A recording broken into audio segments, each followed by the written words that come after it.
Yo, what's going on, everybody out there? This is Popular Stranger. We are back at you again today for another weekly edition of This Week in Major League Baseball, our weekly series here on YouTube, where we talk about everything going on in Major League Baseball over a Diamond Dynasty online gameplay.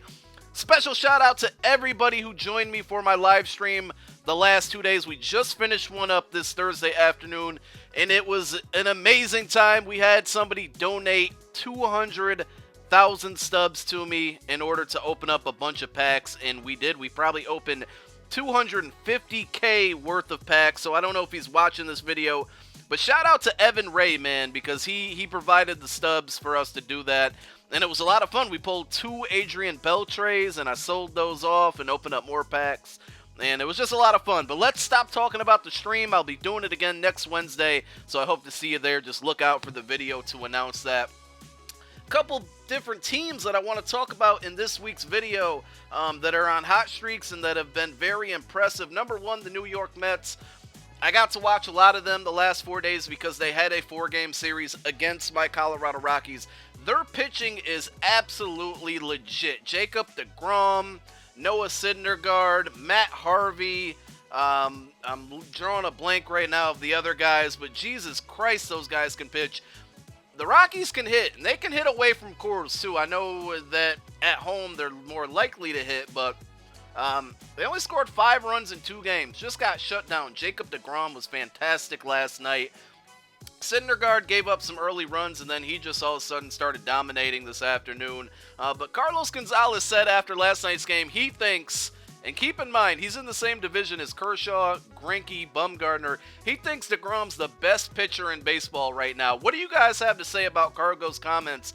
I mean, Cargo's a hitter, a great hitter, a hitter who is on fire coming into the series, and I think he went 2 for 12 or 2 for 13 against the Mets, so the entire staff did a great job on him, and I just want to know your thoughts. But I think the Mets are for real. If they can get enough hitting, and they set a stat today that they're like 70-something and 4 or 40-something and 7 when scoring 4 runs or more this year.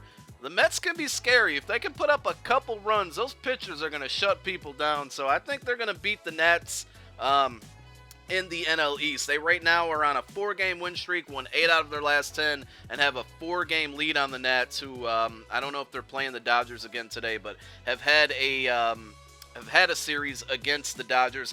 I'll give the Cardinals a shout out because I know there's so many Cardinals fans in here that will probably kill me if I don't talk about your team. They've won 7 out of their last 10, 2-game win streak, 73-40, I believe the best record, yes, the best record in baseball, and it is a shame that so many of their players got downgraded with the big MLB Diamond Dynasty update. But that says a lot about your team as well, that it's not a one-man team, it's a team who is coming together and winning baseball games. I'd rather have a bunch of non-superstars who can come together and win games and be 73-40 right now. So shout outs to the Cardinals. They weren't one of the 3 teams that I wanted to talk about, but I'm not going to pass up talking about them. We got to talk about the Toronto Blue Jays. 11 wins in a row. Obviously 10-0 in their last 10. And they're undefeated since, I think the stat is, they've lost 1 game since they've acquired Tulo, but they have not lost since he was either in the starting lineup or since he's bat leadoff. I think it's leadoff. And they now have a 1-game lead on the Yankees, who have lost 5 in a row. The Blue Jays, their offense is for real, man. They're going to give you 5 runs a game, without a doubt. And they got David Price out there. If they can just get mediocre pitching from the rest of the staff, I think they're going to make some noise. I think they're going to make it to the playoffs. I think they're going to win that AL East if they can keep it up. And I'm rooting for them. I said it last week. I'll say it again. I want Tulo to be great, man. He unfortunately couldn't win as much as he wanted to, as much as I wanted him to with the Rockies. I wish him the best and hope that him and the Toronto Blue Jays make some noise this postseason. It's going to be a fun thing to watch. And then I got to talk about the Chicago Cubs, guys. First of all, did you see Anthony Rizzo's catch yesterday? Somebody linked it to me on Twitter, and I watched it. It was amazing, man. He climbed up a tarp, then onto the concrete, then reached into the second row to catch a foul ball, and still threw the ball back on into play. I don't think anybody tagged up on him, but he still made the throw. They've won 9 out of their last 10. They've won 6 in a row. They're 8.5 back on the Cardinals. They're not going to catch the Cardinals, but there's a good thing there's a wild card because right now, I believe they have if I'm reading this correctly, they are in the wild card, and so are the Pirates. The Pirates have a game-and-a-half lead on them, but the next closest is the Giants, 4.5 games back in that wild card spot. But you cannot count out the Giants, man. You see it almost every year. You cannot count them out. So some extremely hot teams right now. I mean, teams with double-digit winning streaks and just playing really good baseball. We are getting down to the stretch. I know a lot of people in the Twitch streams have asked me my World Series predictions, my, Cy Young winner predictions, MVP, Rookie of the Year.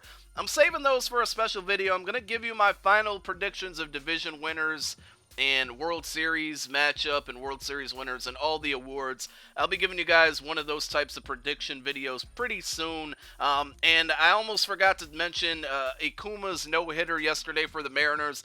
I unfortunately only saw the last 2 outs, but he's always been a pitcher that's been very good to me. He was hurt to start the season out, I believe, but it's good to see him get a no-hitter, so shout-outs to him and all of you Mariner fans. I almost forgot to mention that. Thank God I didn't, because you guys would have killed me in the comments section.